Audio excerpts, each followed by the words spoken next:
Hello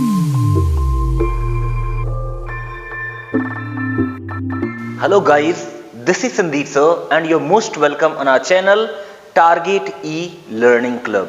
और आज हम लोग सीखने वाले हैं कि इंग्लिश कैसे सीखें। Yes, today I'm gonna share with you the best way, the easiest way to learn and speak English।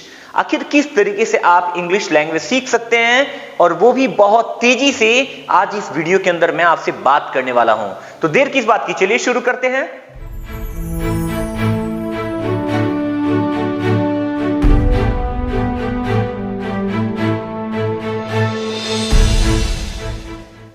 तो गाइस, सबसे पहले हमें यह समझना है कि जब हम बात करते हैं इंग्लिश की, किसकी, इंग्लिश की अगर हम बात करते हैं तो यहां पे दो ऑप्शन आता है। एक तो हो गया हमारा सब्जेक्ट, जो कि हमें स्कूल में पढ़ाया जाता है, सब्जेक्ट, और दूसरा है लैंग्वेज। Alright, language. ये सब्जेक्ट के रूप में आप भी पढ़े होंगे, जैसे कि हम लोग 10th क्लास में हो गए या फिर 12th में हो गए, तो वहां पे 100 नंबर की इंग्लिश आती है, जहां हमें लिखना होता है और अंक पाना होता है, तो उसको बोलते हैं सब्जेक्ट वाले इंग्लिश। और ये कोई गलत नहीं है, आप सीखे होंगे, बहुत अच्छी बात है। लेकिन अगर आप इन्हीं चीजों को जो यहां आप सीखे हैं टेक्स्ट बुक में, अगर उसी को लैंग्वेज सीखने में अप्लाई कर रहे हैं तो वो बिल्कुल ही गलत तरीका है। That is not the right way actually, क्योंकि वहां पे कुछ और है और यहां पे कुछ और है। क्यों, आइए मैं आपको एक एग्जांपल से समझाता हूं। सबसे पहले यहां पे हम लोग देख लेते हैं सब्जेक्ट के रूप में। ये हमारा अगर सब्जेक्ट के रूप में इंग्लिश हो, इंग्लिश को अगर हम सब्जेक्ट के रूप में लेते हैं तो हमारा तरीका क्या होता है? हमारा तरीका होता है रीडिंग, राइटिंग,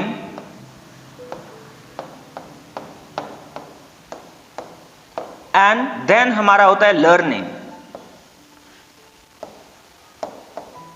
और यही तीनों चीजों को हम लोग कर करके अपने एग्जाम को पास करते हैं, अपने एग्जाम को पास कर जाते हैं, नो प्रॉब्लम, यहां तक कोई दिक्कत नहीं है। ये हमारा सब्जेक्ट वाले इंग्लिश के अंदर यही है। हम 12th में पहले 150 नंबर का ये होता था इंग्लिश, अभी 100 नंबर का, और हर जगह पे 100 नंबर की इंग्लिश हम लोग सब्जेक्ट के रूप में लेते हैं फिलहाल में। तो गाइज ये तो सही है, 100 में किसी का 80 आ गया है ना, 80%, किसी का हो सकता है 95 भी आ गया, या फिर किसी का हो सकता है कि वो रिकॉर्ड ही तोड़ दे, दोनों से आगे निकल जाए, 99% आ गया, है ना, ये भी हो सकता है। लेकिन उससे अगर आप इंग्लिश में बात करेंगे तो आपको पता चलेगा कि 99% लाने वाला स्टूडेंट, या फिर लड़की हो या लड़का हो, डजंट मैटर, वो भी इंग्लिश बोलने में कहीं ना कहीं हेजिटेंट करते हैं। कारण क्या है? क्योंकि ये जो 100% या 99% या फिर 80%, 95% है, ये आपका सब्जेक्ट वाला है, ये सब्जेक्ट वाले इंग्लिश को आपने सीखी हुई है। ऑलराइट, तो यहां पे आपको ये क्लियर हो गया ना कि इंग्लिश में सब्जेक्ट वाली जो इंग्लिश है उससे हमारा काम चलने वाला नहीं है। अगर आप स्पोकन कर रहे हैं तो उसका तरीका क्या होता है सीखने का? हम क्या करते हैं जी, रीडिंग करते हैं, राइटिंग करते हैं, सीखते हैं, और अपने एग्जाम को क्या कर जाते हैं, पास कर जाते हैं। दैट्स इट, इतना ही इसका काम होता है। लेकिन अगर आप इंग्लिश को एज अ लैंग्वेज सीखना चाहते हैं, इंग्लिश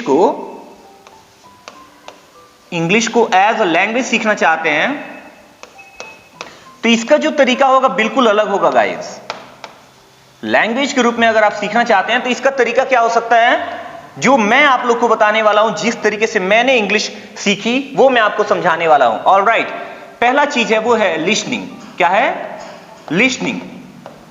पहला तरीका क्या है? लिसनिंग, यानी कि आपको सुनना पड़ेगा। अगर आप सुनते हैं तो आप बहुत कुछ सीखते हैं गाइस। तो लैंग्वेज के अंदर आपको सुनना बहुत जरूरी है। जैसे आप हिंदी कैसे सीखे हैं, कोई बोला, आपने सुना और आपने सीखा, सो सिंपल। लेकिन सुनने से कुछ नहीं होता है, सुनने के तुरंत बाद एक चीज होता है, वो है रिपीटिंग। रिपीट करते हैं, क्या करते हैं? रिपीट करते हैं, यानी repetition is the best way to learn any language. Alright, तो लिसनिंग एंड रिपीटिंग, देन आता है लर्निंग। क्या आता है? लर्निंग। क्या आता है गाइस? लर्निंग। तो आप सीखते हैं और तब लास्ट में आता है आपका स्पीकिंग। Alright, speaking. तो ये 4 स्टेप हैं इसके, listening, repeating, learning and speaking. ये 4 स्टेप पे अगर काम करेंगे आप तब जाकर के एक लैंग्वेज को आप मास्टर कर पाएंगे, अदरवाइज नेक्स्ट इम्पॉसिबल है। और आप में से ज्यादातर लोग यही वाला करते हैं, ये वाला सब्जेक्ट के अनुसार इंग्लिश को सीखने की कोशिश कर रहे हैं, not as language but as subject आप ट्राई कर रहे हैं। यानी कि आप रीडिंग कर रहे हैं, राइटिंग कर रहे हैं और लर्निंग कर रहे हैं, इसी की वजह से आपको इंग्लिश नहीं आ रही है। अगर आप इंग्लिश बोलना चाहते हैं तो उसका सिर्फ एक तरीका है। क्या तरीका है? लिसनिंग कीजिए, यानी सुनिए।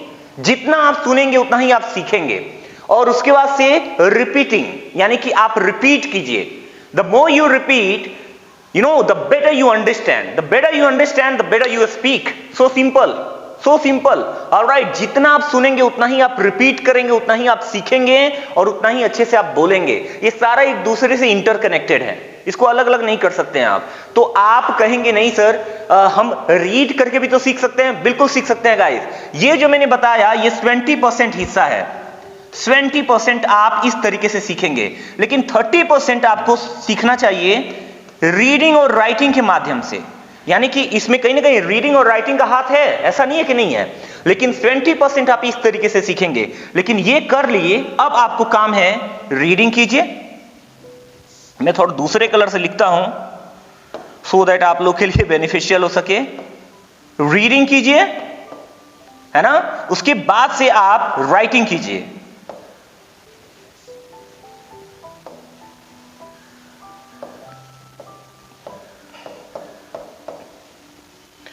रीडिंग कीजिए और राइटिंग कीजिए। अगर आप रीडिंग और राइटिंग करते हैं गाइस तो आसानी से क्या कर सकते हैं, आप 30% इंप्रूव कर सकते हैं। तो अगर आप देखेंगे तो दोनों मिलाकर के कितना हुआ, 100%। यानी कि आप इंग्लिश में लैंग्वेज अगर सीख रहे हैं तो दोनों का हाथ है, ये नहीं कहता हूं मैं, लेकिन आप ज्यादातर 30% तो सीख लेते हैं इसके माध्यम से। इसके माध्यम से 30% सीख लेते हैं, जिसमें ग्रामर आपकी मजबूत हो जाती है। लेकिन बात आती है जब बोलने की तो आप बोल नहीं पाते। कारण क्या है? क्योंकि आप ये वाला काम नहीं कर रहे हैं, लिसनिंग नहीं कर रहे हैं। अब कहेंगे सर क्या सुने? कुछ भी सुने in English, but good English. याद रहे, अच्छी इंग्लिश सुननी चाहिए आपको, गुड इंग्लिश। ऑलराइट, यहां पे आपको गुड इंग्लिश सुनने की बात हो रही है, यानी कि listen good English, good English. Alright, good English. तो आपको अच्छी इंग्लिश सुननी है, उसके बाद से रिपीट करना है। जो भी आपने सुना उसको रिपीट कीजिए। देखिए, अगर मैं आपसे कहता हूं हे हाउ आर यू, तो आपको बोलना चाहिए hey how are you. Okay, what are you doing? What are you doing? I am doing nothing. मैं कुछ नहीं कर रहा, I am doing nothing. What is special for me? Nothing is special for you, nothing special for you. What are you doing today? आज आप क्या कर रहे हैं? Doing nothing, doing nothing. What are you thinking? Thinking nothing. What are you doing right now? I am watching English videos. I am watching English videos. तो आप इसको repeat करेंगे तो सीखेंगे, सीखेंगे तभी आप बोलेंगे। तो गाइस, मैं आपके साथ शेयर किया आखिर इंग्लिश के अंदर मैंने यहां से स्टार्टिंग करी थी ना, यही तो है स्मार्ट बोर्ड होने का फायदा। मैंने बात किया था इंग्लिश लैंग्वेज के बारे में कि अगर आप सब्जेक्ट के रूप में सीखते हैं तो आप ओनली 30% ही इंग्लिश सीख पाएंगे। ऑलराइट, जब लैंग्वेज के रूप में सीखेंगे तब जाके 20% आपका पूरा होगा, तब जाके आपकी इंग्लिश कम्युनिकेशन